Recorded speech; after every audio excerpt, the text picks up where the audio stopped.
basically got the pattern on there. So what I'm going to do is take the white pencil and go in and draw all these lines in.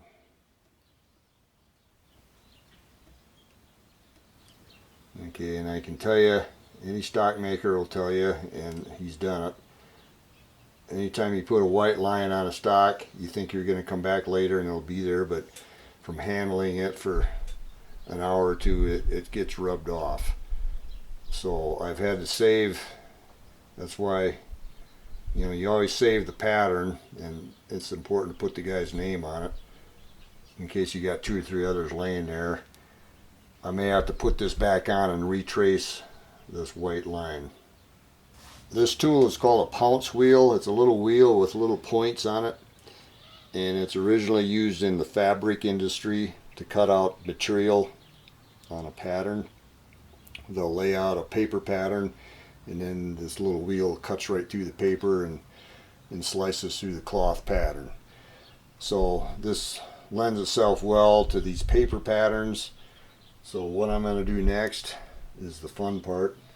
So those master lines I just cut, or drew, I'm going to lay this pounce wheel right there, and then just roll it up, and those little points go right through the paper into the wood. So if you can stay on the line with these wheels, you're in good shape. Straighter the master line, the straighter your checkered lines will be. We're in a GoPro now, so what we're doing is, with the checkering tool, I'm connecting all these little tiny dots.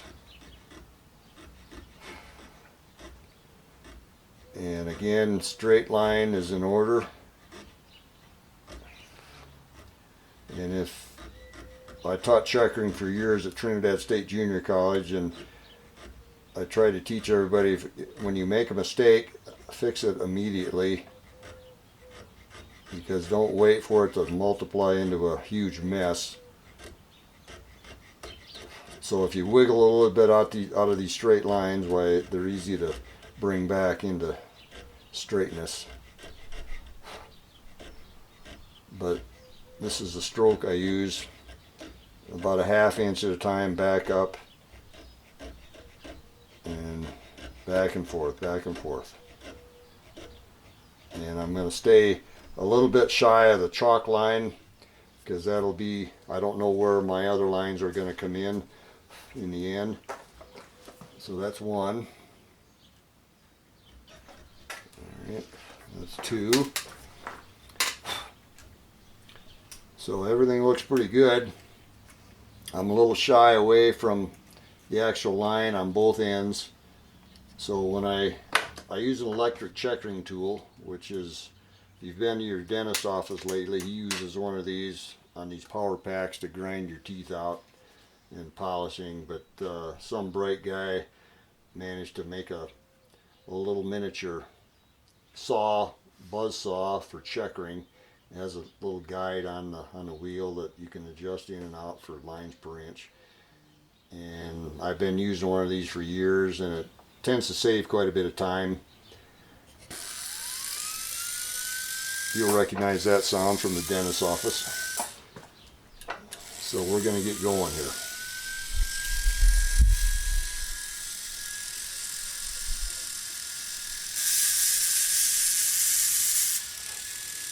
And the guide goes in the master line that I just cut.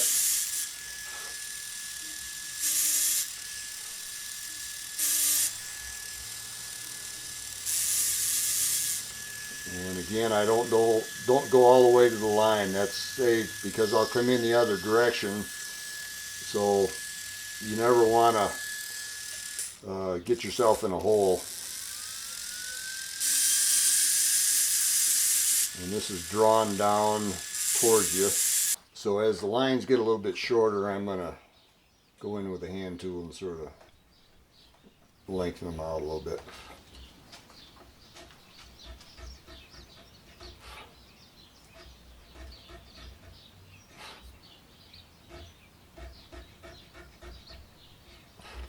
So we're approaching one of the chalked lines, about 3 more lines in here, if you can see. So my guideline is off the paper pattern right here. So hopefully I'll hit that right on the nose, or if I'm a half a line shy, that can be adjusted later on when I come in the other direction. So.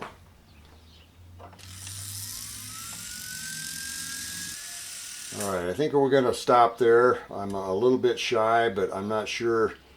One thing with a point pattern, you can get way long on your points when you don't want to, so I always stop short for adjustment later on the symmetry. So you don't want to checker, you know, I mean, it's possible. We're going to put borders on this as well, so we're going to get another 1/2 inch out on these points with the borders. So I'm going to stop right there on the line and see how it looks coming the other direction. So, okay, so we're going to go down here. The other line coming in, we're going to stop short of that one.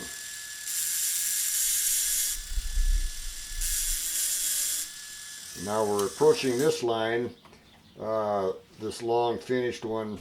So when I get up to that, I'm going to use a straight edge, and I'll have to cut that in by hand, because obviously there's no guideline down in this area to run the track in. So I'll show you how that's done. Okay, so we're, as I say, we're approaching this line, so I sneak up on it basically. Looks like about one more, and then I'll throw a straight edge on there, and then mark it with a sharp scribe, and that'll be my guideline. So what I'm doing is lining up this straight piece of x-ray film on the cut line up in here, and we're going to run it down with a scribe. Sharper the better on the scribe, because even wood will, the grain itself will throw off a scribe line. Again, light is the order. So I'll take the hand cutter and go over that light line. And one thing about a checker to get good at, and it took me a while to be able to follow a pencil line or a light scribe line with a heavy cutter and not waver. So cutting a straight line is pretty much paramount with checkering. Okay, so that's like it never happened. It looks like a continuation of the electric tool line. So we can continue on. Okay, see, we got a lot of room to fill this up. We're getting a little short on the front end again. So extend those.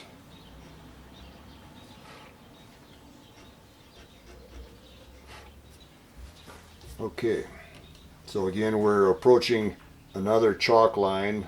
Looks like we've got about a dozen lines to go on that, so we'll keep going.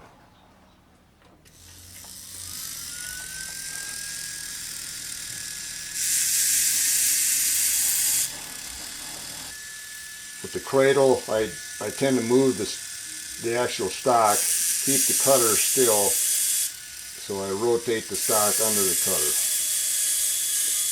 That way you don't have to stand on your head to follow the line. Always rotate the work and keep the cutter still. Again, lengthen these lines. I'm sure there are checkerers who can go line to line, but this works for me. I've been checkering for 49 years, so it's hard to change horses right now. Okay, we're going to go one more line here, and actually we're going to leave that alone. There's a little bit of a taper, so what I'm going to do is extend the one that's next to it here.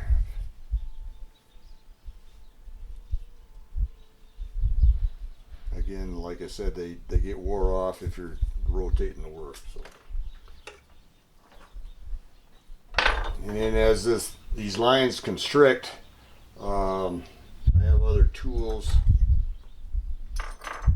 this little tool is about half or maybe 3/4 the length, or I'm sorry, 1/3 the length of the original one I was using. So that for the tight corners, this works really well.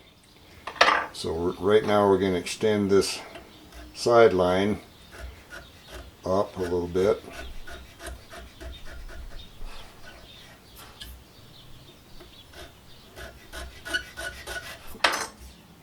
So since all these lines were shy of the baseline here where I started, or ended I should say, I'm going to turn this whole deal around and we're going to chink those in. I like to do that as I go instead of having a larger area to do at the end. So if I keep up with these little short lines, well, it seems to go a little quicker. So, okay.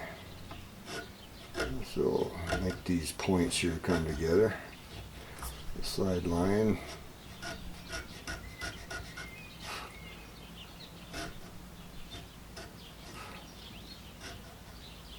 Right there. And I like to get rid of the overflow on the white lines, so those rub off easy. So there's no guidelines involved. These are just pre-handed in. And again, this takes a couple of years of doing this to feel confident in freehanding. I'm blowing the dust away so I can see the line every time. So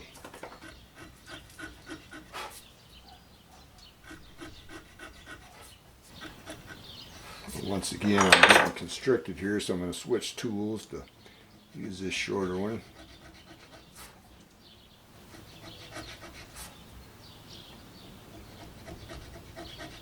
There. Alright, we have one side sort of finished, border to the border. So